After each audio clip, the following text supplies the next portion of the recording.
அந்த மாதிரி எடுக்கிறதுக்கு தகுந்த மாதிரி ஸ்டார்ட் வசனத்தை ஒப்பிச்சிட்டாரு.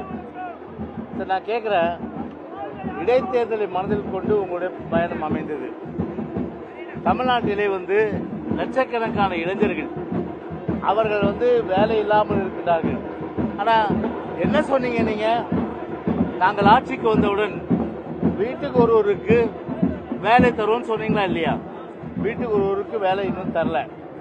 அரசு பணியிடங்கள் 3.5 லட்சம் இன்னைக்கு காலியா இருக்கு. அந்த 3.5 லட்சம் பணியிடங்கள் நிரப்புவதற்கு என்ன நடவடிக்கை எடுத்து அங்க பேசி இருக்கலாம்? நீங்க அதை பேசல.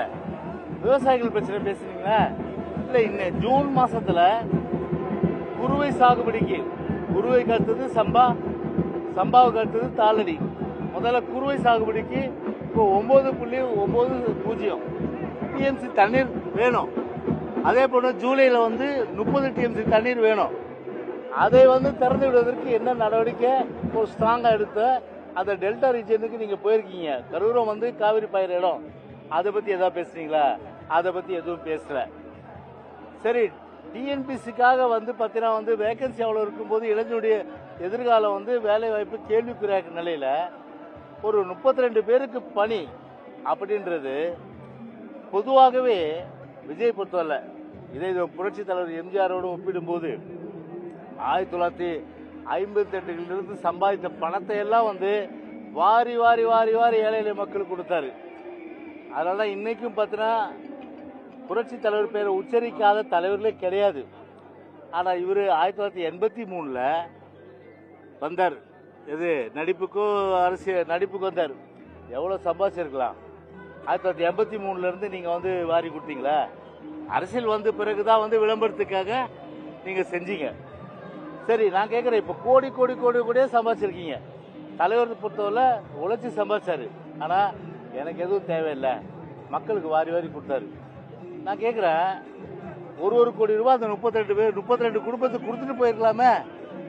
32 குடும்பத்துக்கு ஒரு கோடி ரூபாய் கொடுத்தாலே அதை வச்சு அவங்க பார்த்தீங்கன்னா மாசம் பேங்க்ல போட்டு வண்டினா கூட ஏகப்பட்ட அளவுக்கு அவங்களுக்கு அவங்க பொருளாதார ரீதியாக முன்னுக்கு வர முடியும்.